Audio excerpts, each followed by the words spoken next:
Hello and welcome back, everyone. See, I told you I had a face. It's nice to see you. Hope everyone's doing well. We have a special treat today. We are opening a collector box of everyone's favorite Baldur's Gate. This is part of the D&D set, so many of you know this. Wizards of the Coast, they own both Magic the Gathering and D&D, so if you are a fan of both, this is a very exciting set because some of the cards in here are actually characters and playable things in D&D lore as well. This is a whole box opening for our editor, Daniel, so again, if you like what you see as far as the cool editing videos, the music, the snippets, the intro, that's all him. So say, hey, thanks, Daniel. We appreciate your business. So without further ado, let's crack into this bad boy and see what we can pull. Some of the cooler things we can pull from this are obviously some of the ancient dragons. All of them are financially worth money and very playable, so that's what we want to see. Again, this is a collector booster, so we're dealing with some smaller packs. Most of your draft boxes have 36. These only have 12, so you got 6 on each side. The reason they're just smaller is because these tend to have more financial value, more foils, blah blah blah, etc. Pretty easy stuff, but yeah, let's get to crack and see what we get. The lands in here are nice. Gosh, there's just so many good cards. So yeah, Psychic Impetus, a Decanter of Endless Water, a really good card. You have no maximum hand size, so it slots into any deck where you're really drawing a lot of cards. Let's look at it. It's just endless water. You're drinking the wrong water. You can just keep drinking, and it's fun. We have a Nothic, a Sigil of Microl, a Swamp, a Cadria, Collar of the Small. And this is the D&D frame, so a lot of the module books, they have this same type of artwork. So you'll see a lot of frames like this for the foils. You have a Street Urchin, a Manthera, a White Plume Adventurer, a Burricos Party Leader. The Party Leader is also a Cleric, Rogue Warrior, and Wizard. Whenever it attacks, Fiend player loses X life, and you create X treasure tokens where X is the number of creatures in your party. So he himself makes all kinds of versions of your party. A Jaheira's Respite, a Cultist of the Absolute, Battle Angels of Tyr. I think this card is actually financially worth some money, so a good pull. A Mythic, and a Lae'zel's Acrobatics. So you see, much like D&D, there are a lot of mechanics within this set that make you roll a d20, and so you get results here from that roll that are really cool and interactive in the game. Then we have a Pretty Boar and a Treasure Token. We're just going to set these all here. Next pack. Yeah, and a cool mechanic about this is the initiative. So whenever you get the initiative, much like in D&D, roll for initiative, I'm sure you've heard that term if you've played, you get to go explore the Undercity. Very cool mechanic where you get to start in some of these places and then work your way through. Really cool mechanics, a lot of fun with these sets. Financially, this set took like a hit coming out of the gate, but it has really recouped very well. So, Underdark Explorer, a Warehouse Thief, Roving Harper, Saddle of the Cavalier, Explorer, Plains, Lightning Bolt, iconic card in Magic, and just a beautiful foil frame. Candlekeep Sage, Agent of the Shadow Thieves, Ethereal Survivors, Astral Dragon, Sculpted Sunburst, Duke Older Ravengard, ha ha ha, a Mazzy, True Sword Paladin, Duke Underworld Ravengard. Didn't we just pull him? Yeah, we did. There you go. You get 2 different versions of him. One D&D and then one non-D&D. I like this. This artwork is really cool. It's iconic. So nice. And then there's that token we're just talking about. Cool. Let's keep it trucking. Yeah, I think a lot of these collector boxes, even though they've financially kind of went down, we're seeing a huge uptick in the market with them coming back up because there's only a finite amount of them. So as we've opened more and more of these boxes, like it's just fewer and fewer out there to open. So really, like these are gonna, I think, recover very well. We've got Death's Kiss. I skipped over. There's Bane, Lord of Darkness, an Owlbear Cub, cute, a Gale, Waterdeep Prodigy, and Wheel, Blade of Frontier with a fraying line in the full art foil. Very pretty, with a squirrel and a treasure. Yeah, so I don't know if you're watching, you play D&D, let me know your thoughts around, what you think about the set as a whole. If they did a good job, did they miss out on anything? Because I think there's a lot of cool mechanics like Fireball. That's an iconic card of Magic and obviously a popular spell in D&D, so it just translates very well into the game. Draconic Muralist, a Forest, Rasad Yin Bashir, a Human Monk. Oh, let's get down to business. Let's get down to business. Criminal Past, Haslin, Emerald Archdruid, Mighty Servant, Solemn Doom Guide, Mirror of Life Trapping, the Council of the Four. It's a really cool commander card to play. Whenever a player draws their second card during their turn, you draw a card. Whenever a player casts their second spell during their turn, you create a 2/2 white knight creature. Just a really cool card that you can really bust that mechanic. Raphael, Fiendish Savior, Descent into Avernus, I absolutely love this card. If you talk to anybody in my play group, I play this all the time. It just puts a gas pedal on the game. It says at the beginning of your upkeep, put 2 Descent counters onto it, then each player creates X treasure tokens, and it deals X damage to each player, where X is the number of Descent counters on it. So first turn is 2, second turn is 4. It just really speeds the game up. And then a Pegasus with a treasure. So let's keep it trucking here.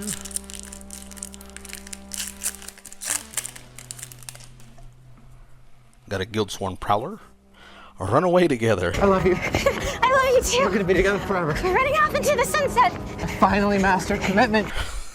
What an odd pair that is, but you know, true love means always knowing what's on the other's mind. It's funny because that's a mind flayer, and they usually devour people's minds, so.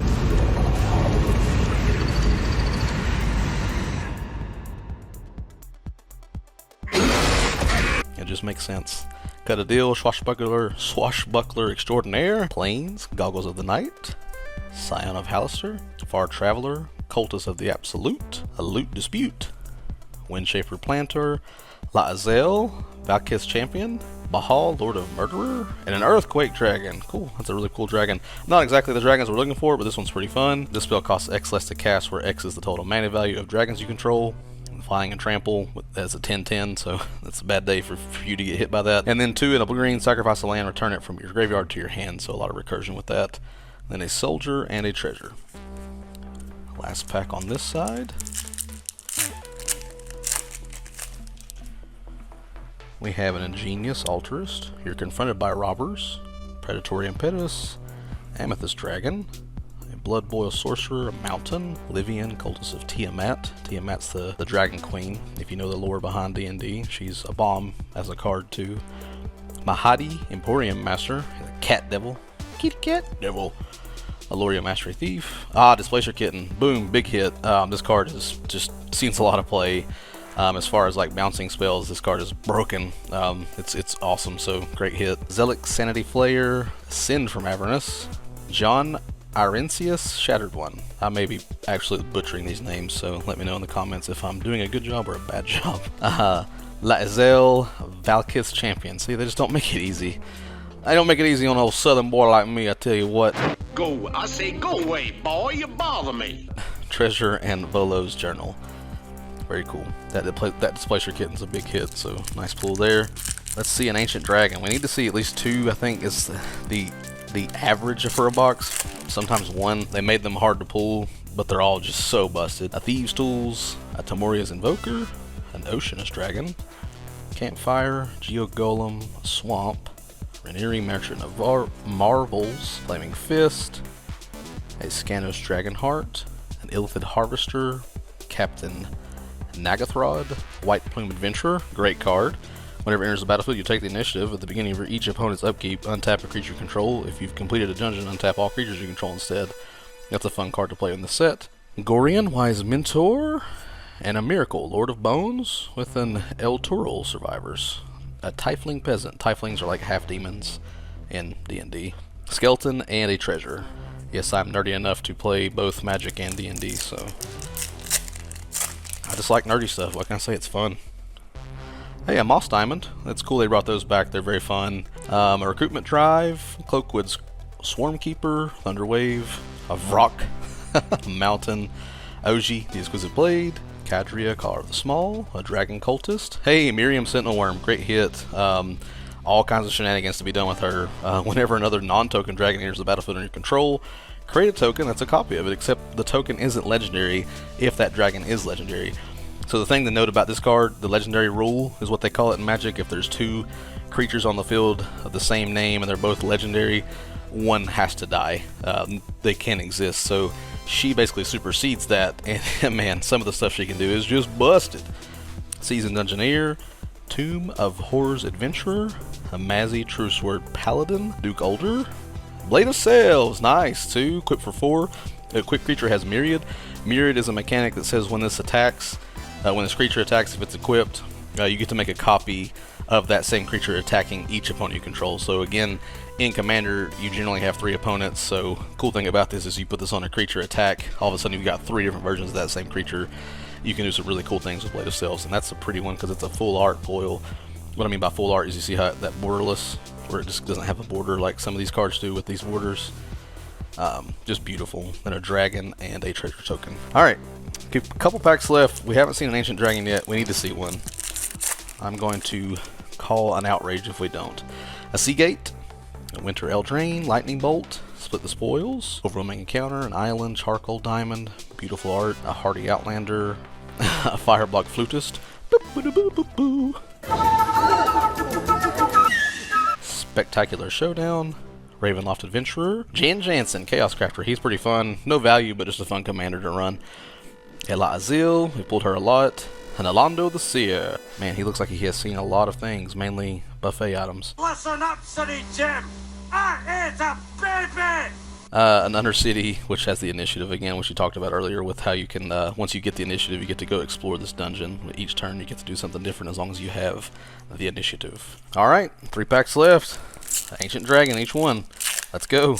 Let's do this. A Sword Coast Serpent, Negation Orb, a Marble Diamond, Skullport Merchant, Pageway Seer, Plains, Severus, Nightmare Speaker, Tavern Brawler, a Thrakus the Butcher, and hey, nice, one of the first lands. These land cycles are great. It enters the battlefield tapped unless you have 2 or more opponents. Switching commander, that's typically always the case, so it's always going to be untapped, and then you get the choice of tapping it for a green or a white, which would be a forest or a plains. Great card. Stick together, never split the party in D&D, right? That's like rule number 1, so always stick together.